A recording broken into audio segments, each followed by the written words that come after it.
आज कोसी भरिए के छोड़ब का भगोल कहा के तयबा के करी छठ के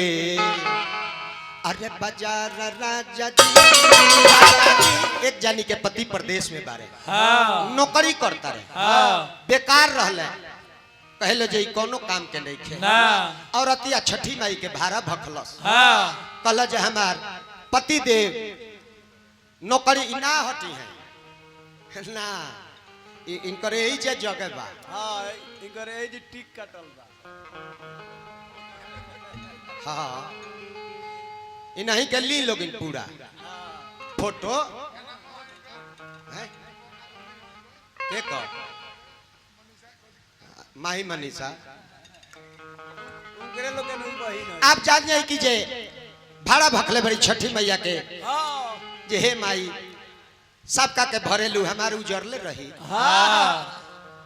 हमरा फलनुआ के कुछ रोजी रोटी लगा दे तू तो हम तार छठ करती नु माई के कृपा भइल नौकरी लाग गइल बा अब भाड़ा उतारे के बेरा आ गइल बा छठ के तैयारी करत तरी और ने मलिकरवा के छुट्टिए नहीं खे मिलत और नहीं के भाड़ा बा तो कहत तरी कि ये सैया तनिको ना बुझी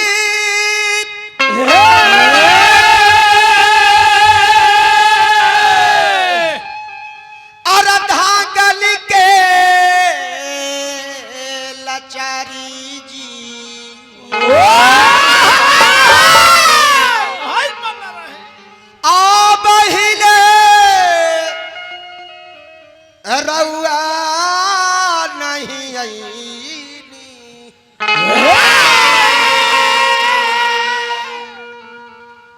अब जियरा हो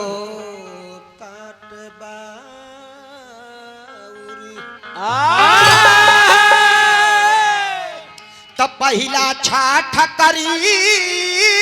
ले हम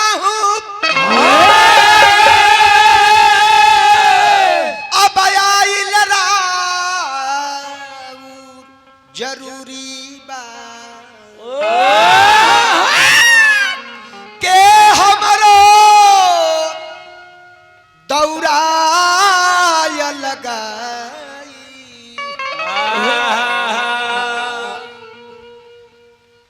ई है बा मजबूरी ये बताएं घर देवर है ये नहीं खे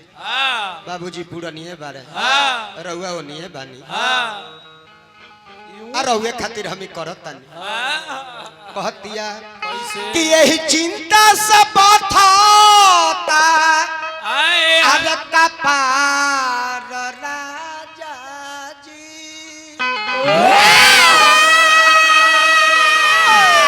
कि यही चिंता सब था का पार राजा जी अब के करी छठ के अरे मुख के ले जाए अब के करी छठ के अरे बाजार राजा जी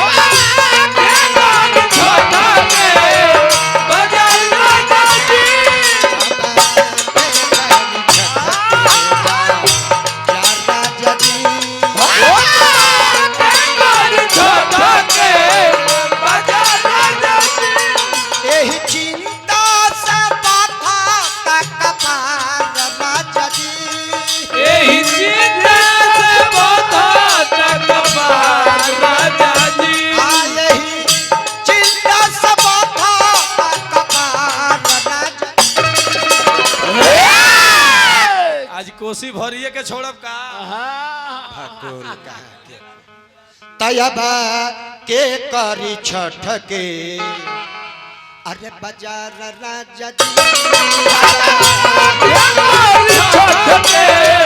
बाजार राजा जी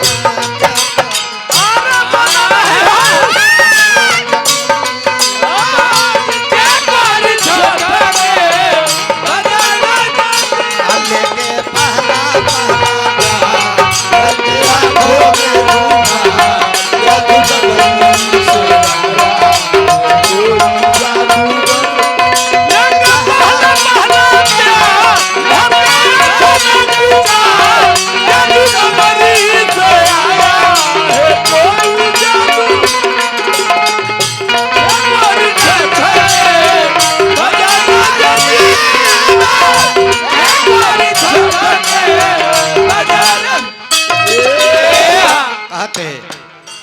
मुर्की चंचल चिता पागल होता मनवा हाय हाय के तरह से कह बया के तान हमर जनवा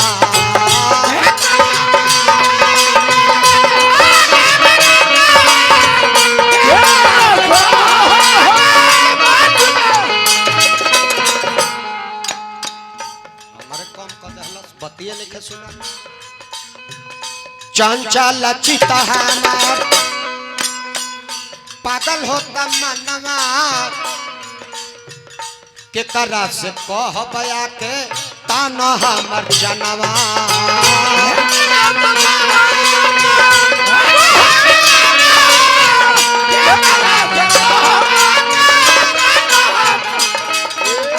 तेज बताई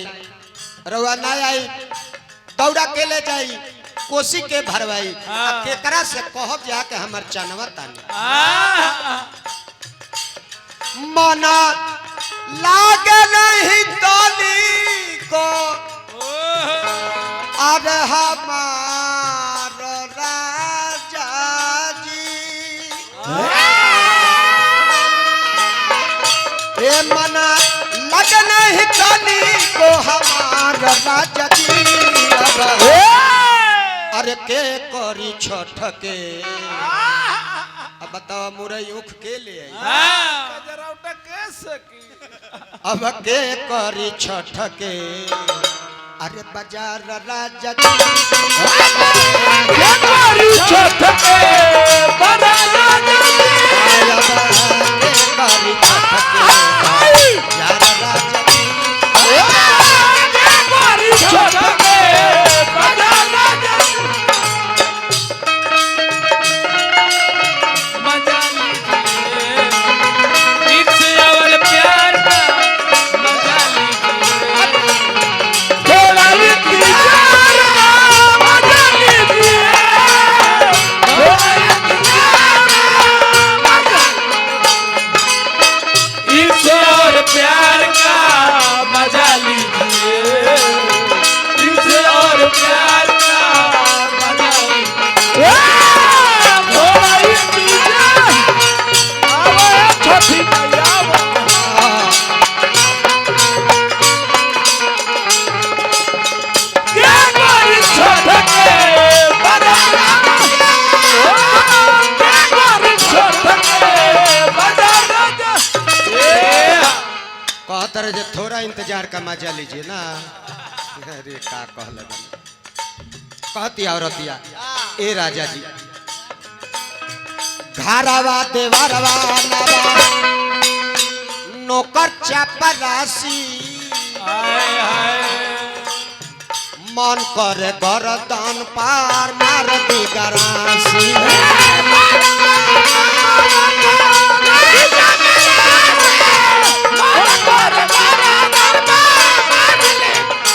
कहते जे अभिषेक बाबा अगर देवर रही तो ओकरो से काम चल जाई नौकरो चपरासी रही तो ओकरो से काम चला लियाई ना हो के कह दिया कि आवाज तू ही चनवा तान दो बाकी रउआ अलावे केहू बा ना एने राउर दीदिया बारी रोज ताना मारतारी बाप रे बाप भारा भखले रली ह आ गइले नु तनवा चनवा ताना मारतारी दीदिया अरे तोहार राजा जी ताना मारतारी दीदिया तोहार राजा जी के करी छठ के अरे बाजार राजा जी करी छठ के बाजार राजा जी के करी छठ के बाजार राजा जी करी छठ के बाजार राजा अंत में औरत एक माथ पर दौड़ा कान्हा पर ऊख लेके अकेले चल दिले भैया। हाँ जाके कहती है जी हे छठी मैया ये पति देव के रउआ से नौकरी मांगनी नौकरी दे देहनी उन्हीं खातिर ही हम छठ करतनी अब ही ले अइले ना ना बताई हमार गलती का बा। जाके कह दिया ए हो छठी मैया माफ करी हमार गलती सजना सुरीला के बोलाई दी जल्दी।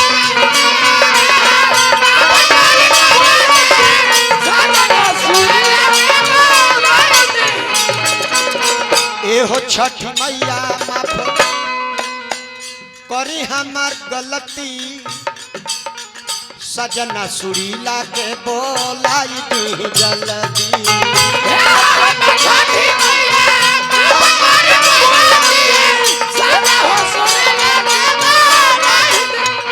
आदर जे है छठी मैया अगर हमार पति देव ना अइले तैयारक के कलसुप लेके अगला छठ तक ही जी खड़ा रह जाए। जले आई है ना अरब दी वही है ना तले तहर घाट छोड़ब ना। आके अरब दिलवई ते आर हमार राजा जी आके और दिलवई ते हमार राजा जी अरे के करी छठ के चला अरे बाजार राजा जी आया के करी छठ के बाजार राजा जी के करी छठ के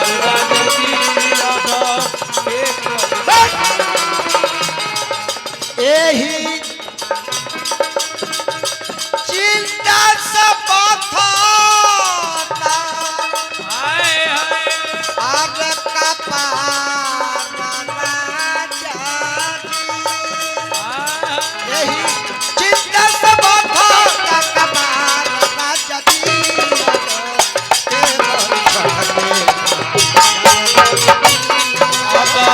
के करी छठ